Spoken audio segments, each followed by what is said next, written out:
mas que não entendem que a maneira como está sendo feita essa venda, o grupo que está saindo da direção usa como argumentos, por exemplo, o fato de não ver no contrato uma brecha para que, caso aconteça alguma coisa ruim na gestão, que seja retirada a equipe de Lamáquia. Já Lamáquia pensa diferente, de que não dá para ter a insegurança jurídica de estar aberto a qualquer ação, a qualquer momento. Há uma necessidade de que se tenha paz, são visões assim, divergentes. Então essas discussões são muito profundas, como, por exemplo, o Conselho de Administração, que talvez seja o ponto principal. A equipe de Lamáquia, Marcos Lamáquia, seu pai, que é o avalista, querem porque querem, na única cadeira que o Conselho de Administração teria para o Vasco da Gama, o presidente Pedrinho. Mas e se o Pedrinho não for presidente a partir de novembro? O Pedrinho será o componente do Conselho de Administração, não necessariamente ser o presidente. Porque é aquilo.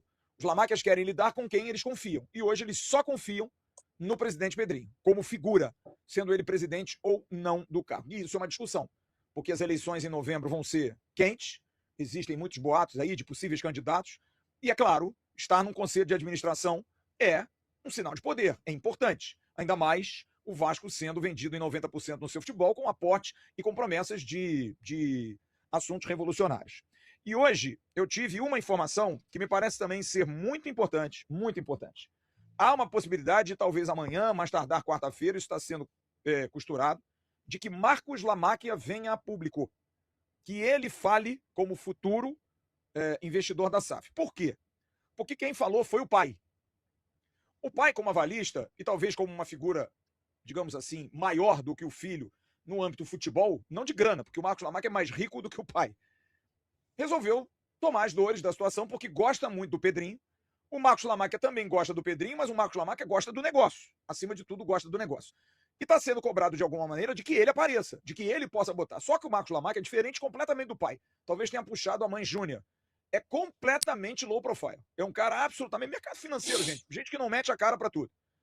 Então ele está discutindo, porque quem está cuidando de tudo isso é a equipe dele do banco, assessoria, ninguém, além disso, está sendo cuidado. Então é um pessoal muito pragmático em termos de posicionamento. Do tipo, por que a gente tem que se posicionar? E está sendo explicado para ele que é importante que ele venha a público mostrar seu interesse, referendar o seu interesse. E isso está sendo costurado, eu tenho cobrado, sei que outros companheiros de imprensa também têm cobrado, de que ele passe ou possa dar algum tipo de declaração. E aí a gente vai começar a discutir aqui, eu vou começar pelo César, porque eu sei que esse é um assunto muito denso para o Jean Faísca, o Jean é muito mais o lado torcedor, eu sei disso, mas me parece, César, que nesse jogo de xadrez, eu queria ouvir de vocês aí a opinião sobre esse posicionamento do Renato Brito, que está muito desconfortável dentro da diretoria administrativa. Muitas pessoas não acreditam na sua isenção, há outros que acreditam. E essa possibilidade do Marcos Lamáquia falar, dar o seu referendo, dizer o que ele está passando, como uma ação mais consistente para esse embate que está acontecendo nos bastidores. Queria a sua opinião, queria a sua visão sobre isso, César. Flávio, assim, vamos por parte, né? Vou pela parte por último aí que você falou. Eu acredito, e aí pelo conhecimento que eu tenho de mercado financeiro, né, de acompanhar isso com mais atenção no dia a dia, eu acho muito curioso que o Marcos Lamáquia dê qualquer declaração sem ter um vínculo mais forte com o clube. Então eu acho que esse MOU já está assinado, tá? Isso é uma impressão que eu tenho.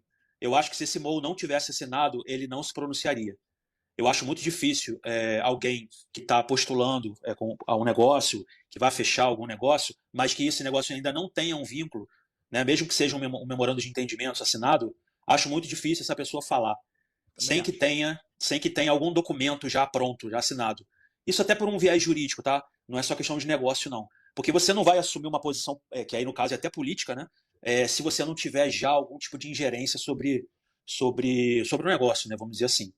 Então, assim, eu acredito que essa declaração dele possa estar sendo preparada sim, e acho bem possível que esse MOU já esteja assinado, e aí eu não vou saber precisar quando, se já há muito tempo, se agora, mas pelo que eu conheço assim, de mercado, eu acredito que já esteja assinado. Então, assim, vamos aguardar para saber qual vai ser o tom que ele vai utilizar, né? Dentro do. Pode ser até que ele, né, nessa declaração dele, já até admita, né? Que já tenha assinado esse documento. Então, assim, a gente vai ter que aguardar para poder saber a posição Mas dele. César, você acha que, é claro, eu concordo com você, bom lembrar, o César trabalha hoje com a área de comunicação, sempre trabalhou, mas trabalha com área de investimento, bancos, enfim, então conhece bem desse mercado. É, mas estrategicamente, a posição, porque a declaração dada pelo José Lamáquia ao companheiro Lucas Pedrosa e posteriormente ao GE, me parece ter reforçado muito essa posição do torcedor baseada na entrevista que nós fizemos com o presidente Pedrinho, porque hoje eu diria, novamente, 99% da torcida está a favor, completamente. Vasco da Gama, a equipe jurídica, né, do presidente Pedrinho, vem se movimentando com urgência para protocolar o agravo de instrumento com o objetivo de derrubar, né, a liminar que o afastou o presidente Pedrinho do comando da Vasco da Gama SAF. O recurso judicial é visto internamente como um recurso que tem uma certa brecha jurídica, tá?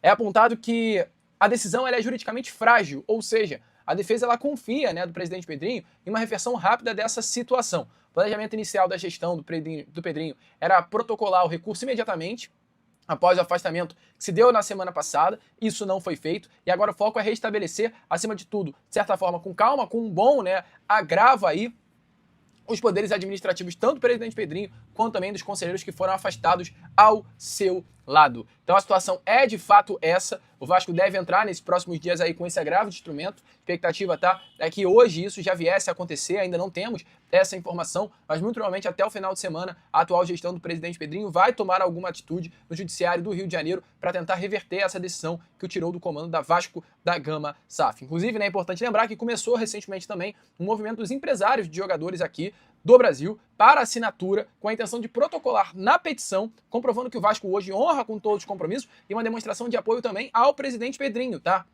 Inclusive, a festa, como eu posso dizer, né?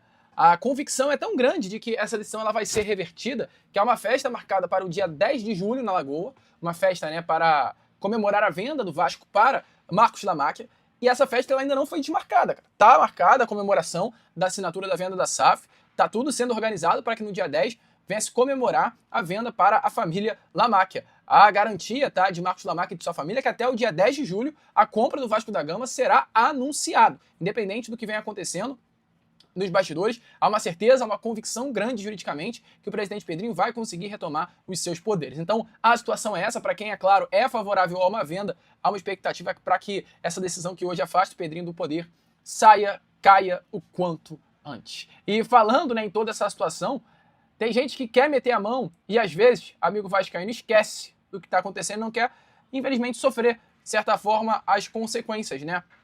Mas, amigo vascaíno, o segundo vice-presidente geral, Renato Brito, ele, através de suas redes sociais, reclamou. Ele se questionou, né? O Renato é um dos que foi contra o presidente Pedrinho, não pertence mais ao cargo de vice-presidente no qual ele tinha. E ele, diante de toda essa situação, ele disse que a família dele, né, está sendo muito ameaçada. Jamais eu vou concordar com isso, jamais eu vou concordar com a ameaça, é uma loucura. Se tem alguém aqui do canal que ameaça o Renato Brito e a sua família, não faça isso e fala, você é um doente, cara. Ameaçar familiar é uma loucura, você não deve fazer em hipótese alguma, tá bom? Só que sempre tem um que faz. E aí, essa atitude é consequência de algo. E o Renato Brito, inclusive, o Renato Brito foi um dos que estava naquele print que vazou de um grupo, né, o Vasco G5, se eu não me engano, nessa semana. Ele tem que entender as consequências. Eu tenho minhas visões na minha vida, no dia a dia. E eu entendo que cada coisa que eu faço vai ser gerada uma atitude. Se eu coloco o dedo na tomada, eu posso tomar choque. Se eu tento trocar uma lâmpada e não desligo, se eu tento mexer numa eletricidade, né, num fio de eletricidade, e não desligo o disjuntor, eu posso tomar um choque. O ato de mexer numa eletricidade para minha casa, dependendo da situação, ele poderá ser benéfico. Talvez eu tenha que trocar um fio para que a tomada volte a funcionar. Só que se eu não desligar o disjuntor, amigo, eu vou estar tentando fazer algo positivo da forma errada e vou tomar um choque. E é um recado pro Renato. Ele acha, na opinião dele, que está fazendo algo correto. Só que tudo tem uma consequência. E ele pode estar tomando um choque, de certa forma, nesse vespeiro que ele está metendo a mão. Matheus França está vivendo seu último dia como jogador do Vasco. O empréstimo do meia-atacante junto ao Crystal Palace termina nesta terça-feira, encerrando uma passagem que começou com muita expectativa, mas terminou em decepção. Contratado em agosto do ano passado, ele era visto como um dos principais reforços da temporada, porém disputou apenas 27 partidas, marcou um único gol, contra o Audax italiano, pela Copa Sul-Americana, e foi titular em apenas 4 jogos. Lesões, falta de ritmo e dificuldades psicológicas foram apontadas como fatores que prejudicaram seu desempenho. Mesmo com o apoio de Fernando Diniz, Renato Gaúcho e do presidente Pedrinho, o jogador nunca conseguiu se firmar e perdeu espaço no elenco. Nos últimos jogos sequer foi relacionado. Sua saída também representa um alívio financeiro para o Vasco, que pagava integralmente um dos maiores salários do grupo, e agora pretende usar esse espaço no orçamento para contratar novos reforços.